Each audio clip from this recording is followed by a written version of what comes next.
Dr. Mestenhauser, we've had a chance to talk about knowledge and internationalization, and I'm wondering if you could say a little bit more about what is this role of knowledge in this process, Yeah, please. no, I think that geography and history would be the beginning of the kind of knowledge base out here. Some years ago, the EC, what is it called, the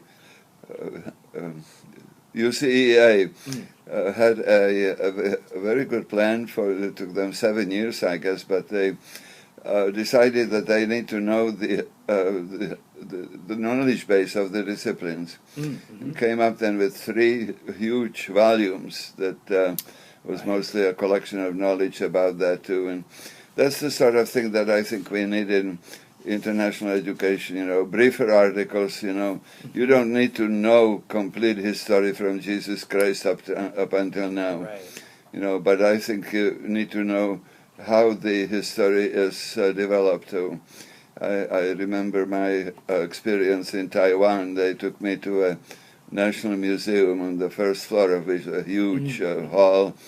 They had the history of the world on the walls. Was obviously, of course, showing also the bias, because the Chinese dominated that, and but it was very well done. It showed history from the beginning. I don't think we need that kind of knowledge of history, but we do certainly need to have the kind of the general knowledge of the history of, let's say, the last 200 centuries or something like that. Sure. And geography, of course, is another one too.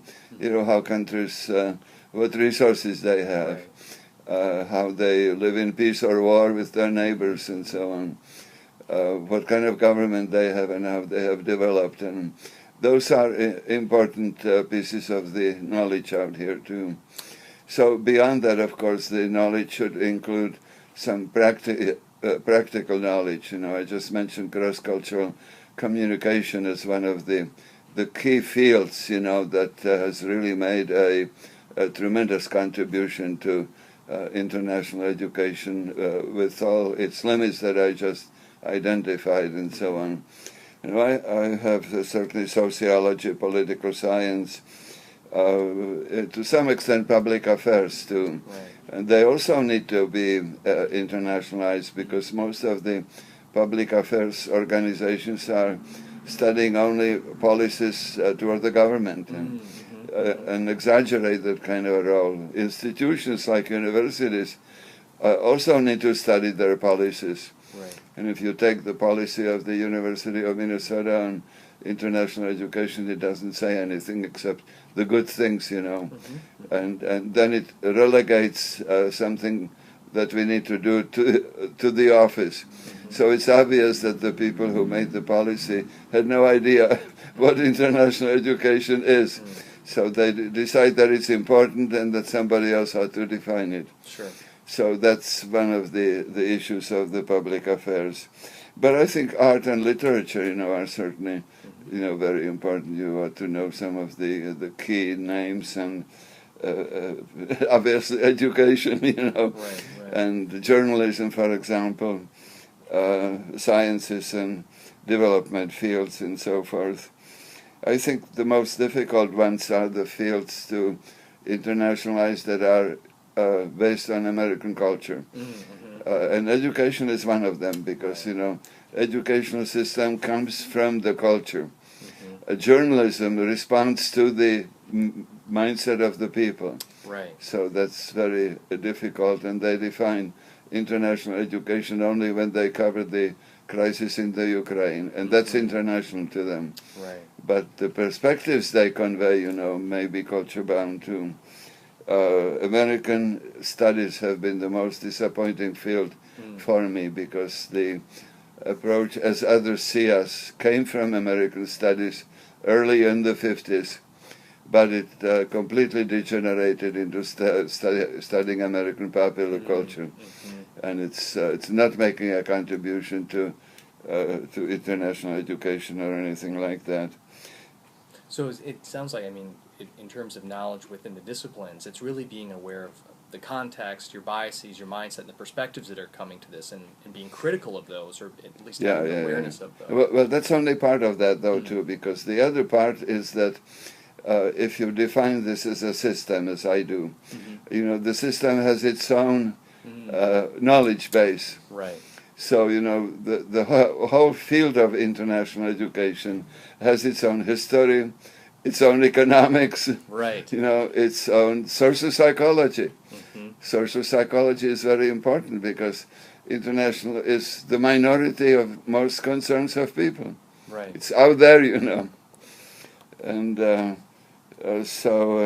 you really need to have that kind of a knowledge as well, which we don't have. And this is, I think, when we've talked about this before, it's like the foundations, the roles of the institutions, and how they determine which voices are heard, the perspectives too. So understanding even that that culture around the discipline or the field of knowledge is very, very important. I'd like to ask you one other related question to this. As you characterize the knowledge in the field of internationalization, we've talked about this at length. I'm wondering if you could say a little bit about the knowledge of internationalization. Well, you know, as I indicated, you know, knowledge of history is important because most people discover the wheel because they don't know what preceded. Right. So that's one of the reasons why we need to understand history, and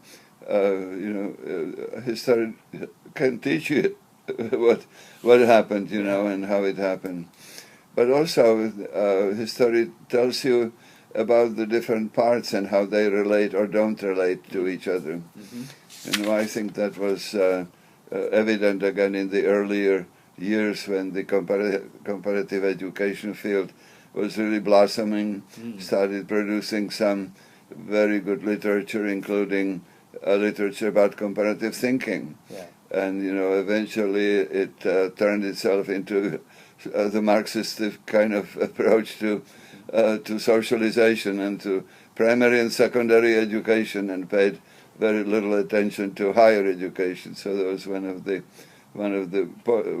things that when one part changes, how that influences other parts, because it created a vacuum at the time, and the vacuum was so far never filled, you know. Right. So that's one of the examples that I could give you. Perfect. Thank you very much, Dr. Mestenhauser. Yeah. Okay. Did we reach the limit?